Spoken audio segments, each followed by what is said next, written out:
for that thing. I love controversy. I love criticism. I like bad things about me that are said by people because I don't even listen or even buy the newspaper and read about it. As long as it puts my name up there, nothing else matters. Now, last week, ipupa like it was really, it was scary if you think about it. Imagine you are on stage, you're living your dream, people are loving your songs, they're loving your performance, and then they're all gone and it's completely quiet. That's that's a nightmare. And this week, she's running away from something or someone and she's terrified only to run into herself. You?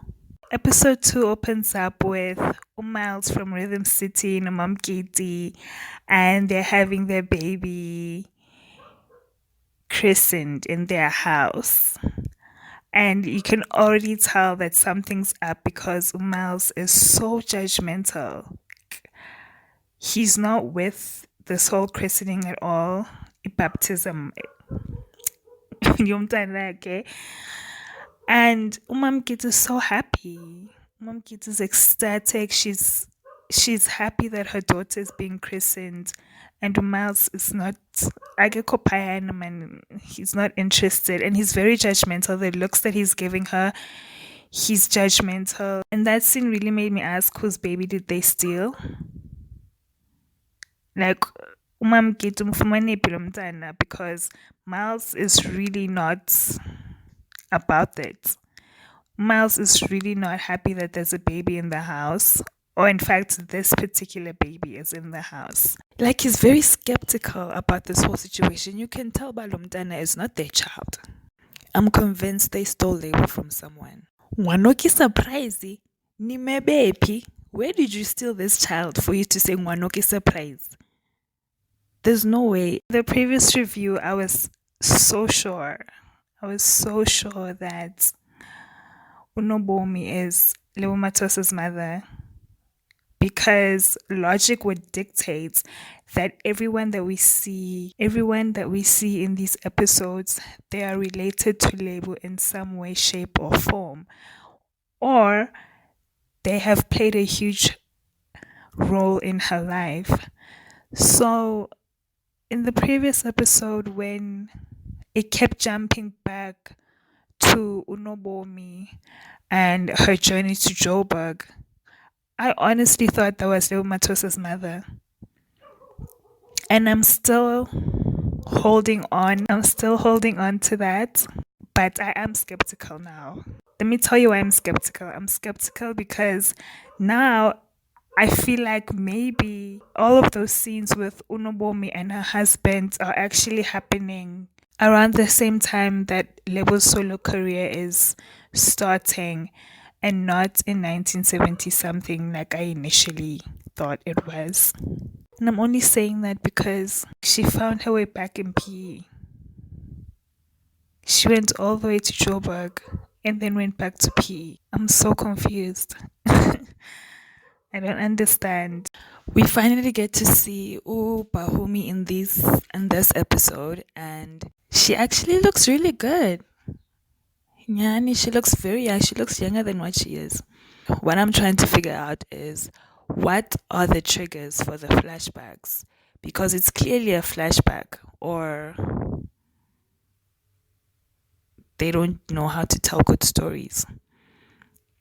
But to me, it seems like a flashback, and I can't figure out what triggers the flashbacks that Ule was having. I really like the relationship between Ule and Unobo.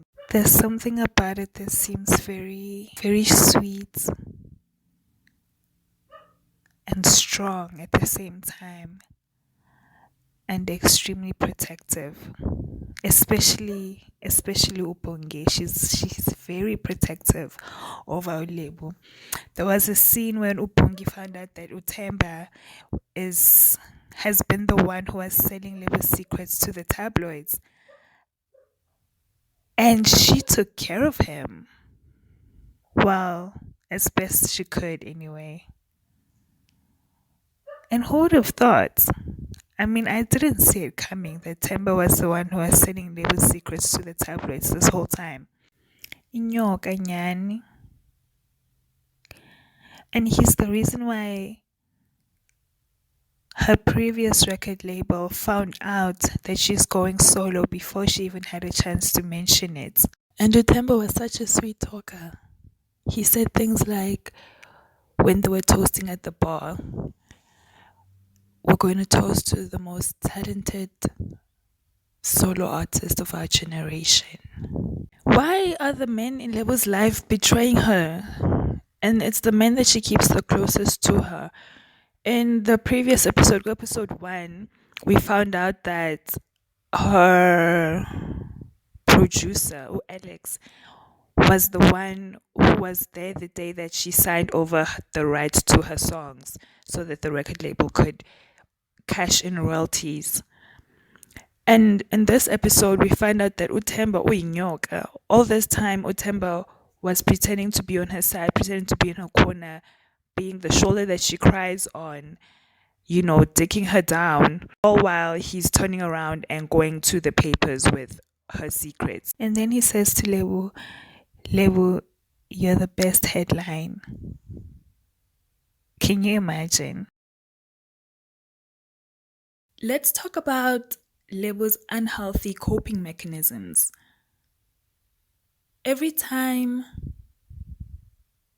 Lebu experiences betrayal or heartbreak, or she's in an extremely stressful situation, she turns to alcohol and sex as a way to cope.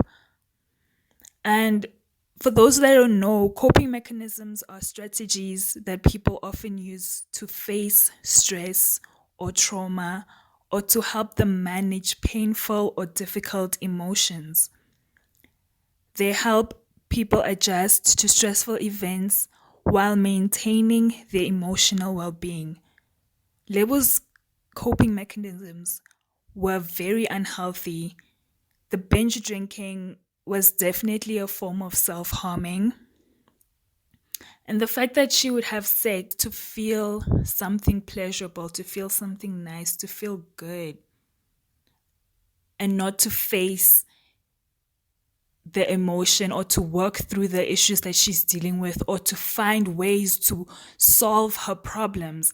Like in episode 1, when we first see her binge drinking is right after she found out that, I think it's the record label that she was signed to, or her management at the time, I'm not sure, but somebody was profiting off her royalties, and she turned to alcohol. And clearly she was devastated. It's so easy for us to use the things that we enjoy as coping mechanisms. Like for me, when I'm going through it, I definitely binge drink. And I'm the type that I can drink by myself. And if I'm not drinking, I would rewatch all my favorite shows just so that I don't have to think about whatever's bothering me or whatever's making me feel uncomfortable in my own body. That brings me to the question, what are some of your coping mechanisms? What are some of your unhealthy coping mechanisms, if you have any? Guys, financial literacy is needed. It's an essential skill that we all need to have. Jonga ngoku apha uLebu, last episode, she was being kicked out. She was being evicted by her landlord for not paying rent. And now she got a little bit of money. She's living large in a hotel and ordering champagne every night. Njani xa ungenamali, because that money it's in advance, and here you are, you're living in a hotel room, you're going out every night, you're drinking champagne instead of finding a smaller nyana little apartment somewhere or a house. At least buy a small house. Uzazibana, when times are tough, at least you can go back to wherever your house is. You won't be stranded. You won't be homeless. Either it's a big ego or financial literacy is something that artists do. In fact, everybody needs to study. Thank you for watching until the end of the video. Please don't forget to like, comment, and subscribe, and share the video with your friends.